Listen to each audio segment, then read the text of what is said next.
Je me souviens d'une histoire qu'il m'est impossible d'oublier. Peu après que l'OTAN a démoli la Libye avec ses bombardements, les terroristes se sont dirigés vers le sud. Et à ce moment-là, Laurent Fabius m'a appelé. Il était à l'époque ministre des Affaires étrangères.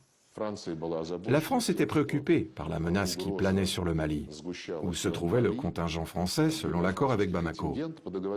Et depuis le nord du Mali, du côté des Touaregs, avançaient des méchants de toutes sortes pour occuper la capitale du Mali.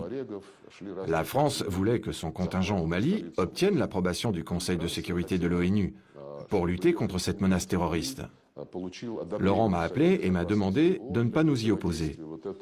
J'ai répondu que non seulement on n'allait pas se prononcer contre cela, au contraire, qu'on allait l'appuyer, du fait que c'était une tâche véritablement importante, s'agissant d'une menace terroriste. Mais il faut garder à l'esprit, lui ai-je dit, que vous allez réprimer les activités des gens que vous avez armés en Libye. Il a ri et m'a dit: c'est la vie. Il faut dire quand même que c'est la vie, ce n'est pas de la politique. Évidemment, c'est le principe de deux poids, deux mesures.